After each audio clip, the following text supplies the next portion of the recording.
Alexander Volkanovski came to Alex Pereira's defense amid the recent back of the head shots controversy. Volk says Herb Dean should have been more vocal and at least issued Ciryl Gane a warning during the fight. This is going to happen with fighters. You hurt someone, you go for the finish, this stuff's going to happen because you're trying to go for the finish and you're just, you're going for it. I'm not saying that I did it on purpose, but I felt like the refs, maybe, Herb, I love you, mate, but I feel like you should have been pretty vocal. Watch the back of the head. I remember looking and he'd seen a couple of men and he wasn't.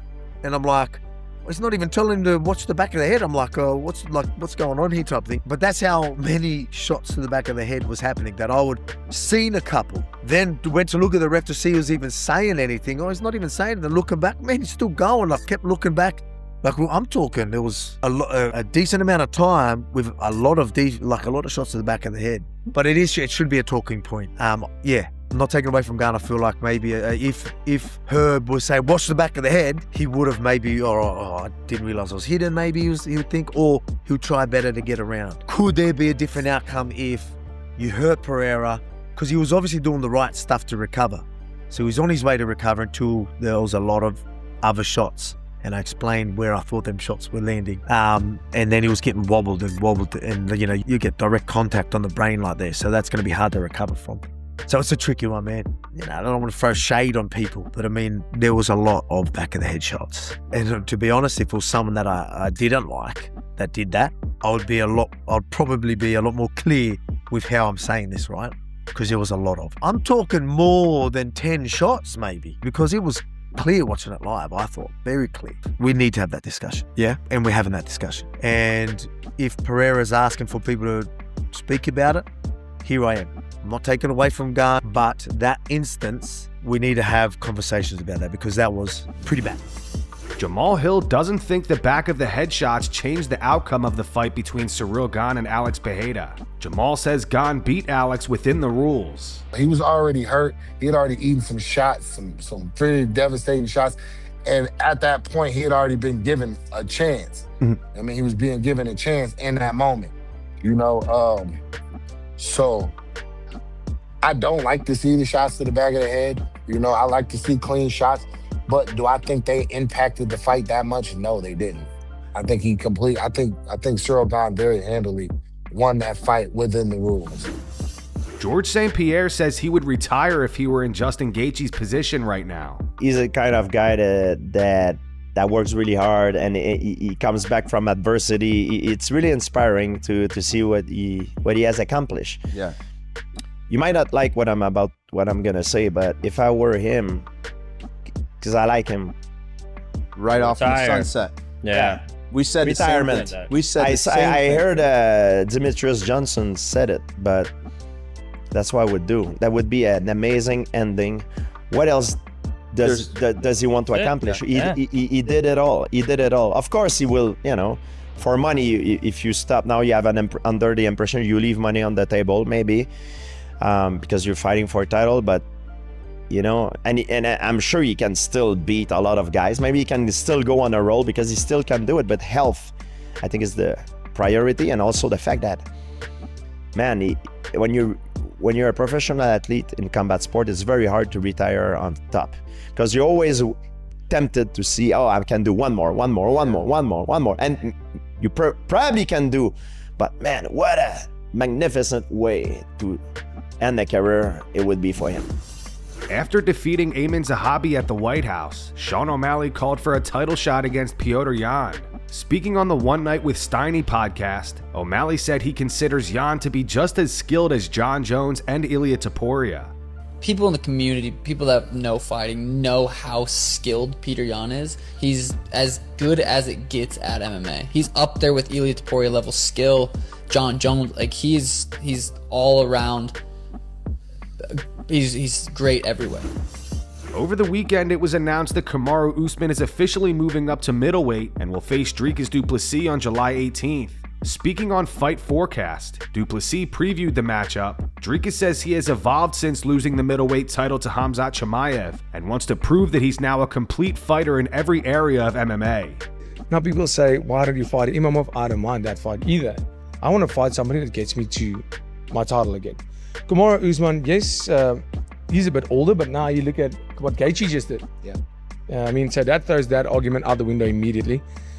Kamaru Usman is arguably the best welterweight ever, you know, alongside with George St. Pierre, if you go on title defense and all that. So he started his career out at middleweight, has a win over Sean Strickland, had that very close fight with Hamza Chimaev, and that's why I wanted this fight. What's it going to mean for me to go out there and beat another striker? I've done that many times. I've defended my belt against strikers. I've beaten the best, which is Strickland, at middleweight twice. So why go out there and fight another striker? People are going to be like, yeah, okay, well, we know he can strike. What about the wrestling and grappling because of my last fight? I want to go out there and prove what I've done. Prove, like I said, go out and figure this out and go show the problem that the middleweights have on their hands now, because now I am more complete, and I was a complete fighter, but now I am complete in all areas, and I can't wait to go and show that. You know, it's been long. I was supposed to fight in April, got the injury, and man, I think that was all for a reason, because the fire in me to get back in there is like never before. I'm feeling great. Camp is going great. You know, I know he didn't want to sign the contract. I know that for a fact. You know, I spoke to UFC and they said, we finally convinced him to sign. If you need convincing to sign, that's a problem. But I can't blame him. I'd also not want to fight me right now. It would be the smart move not to sign the fight. But, you know, let's go. Jorge Masvidal believes Kamaru Usman will defeat Dricus Du Plessis. As most of you know, Masvidal fought Usman twice in the UFC, losing a unanimous decision in 2020 before suffering a second-round knockout loss in their rematch in 2021. Masvidal says he believes Dricus will need to fight a near-perfect fight to beat Usman. I don't think he shot at all, man. You know, I know he was winning the first fight. I mean, the second fight with Leon. I had him winning considerably, and then whatever, he got caught, got knocked out. Then after that, he fights Chimaev like in 10, 11 days notice, which I thought he won. You know, straight up, I thought he won that fight. And then he has the Buckley fight, which he looked phenomenal, you know, so I don't think he's anywhere near shot. I think he can still contend for a belt. I think Du Plessis is a dangerous fighter because he's heavy-handed as hell, super athletic. But Du Plessis almost has to fight a perfect fight to beat Usman. Usman, I think, beats him 3-4 times out of 5 easy. You know, just he's too complete everywhere. And where he's lacking, Du Plessis is lacking, Usman is phenomenal, which is the wrestling and the control department. And Usman is good enough with the hands that I don't think he gets in too much trouble. I think he's able to get some takedowns and control Du Plessis. Unless Du Plessis has made some drastic changes from his last fight with Jamahal, which I don't know if he did in short time. He's a great athlete. I don't you know, put it past him that he could improve a lot, but could he improve enough to deal with Usman's wrestling? I don't think so. Garry is set to challenge Islam Makhachev for the welterweight title at UFC 330 on August 15th. Yesterday on the Ariel Helwani show, Ian said that the welterweight division will be better off with him as the champion. Ian also advised Michael Morales to move up to middleweight. It's a fact, in my opinion, that when I'm the champion of the world, the welterweight division is better off. Firstly, Islam only fights once a year, so his next defense might be in July 2027. But the matchups, the stylistic matchups, they're very different. You have on the cards a potential rematch with Carlos Praxis. That would be massive. You have on the cards there's potential. Arguably the biggest fight you can make in the sport at a certain point is a potential rematch with me and Shavkat Rakhmonov whenever he's able and capable to come back. If he ever comes back, I told you, if. You have a potential matchup with me and Michael Morales, Gabriel Bonfim. You have Sean Brady's in the mix. You have Medic coming up. The welterweight division is the greatest it's ever been. And it's the most stacked it's ever been. It's the best division in the sport right now. There's no arguments about that. From top to bottom, the best division. When I'm the champion of the world, there's going to be more activity. There's going to be more high-level fights. The fans, everybody. I'm promising you now, it's the best thing for the sport. Me going out there and beating Islam, it's going to be a hell of a roller coaster, my friend. If I was Michael Morales, you know what my advice would be to him? Go up to 185. Because you're young, you're big, you're somewhat talented. There's a lack of stars up there in the sport. And I think he could do very well there. But if he wants to stay at 170, I'll punch a hole in his head at some point in time. Aljamain Sterling and Joshua Van discussed the importance of MMA managers with Giorgio Poulos. Van appears to believe managers play an important role in a fighter's career, but Aljo not so much.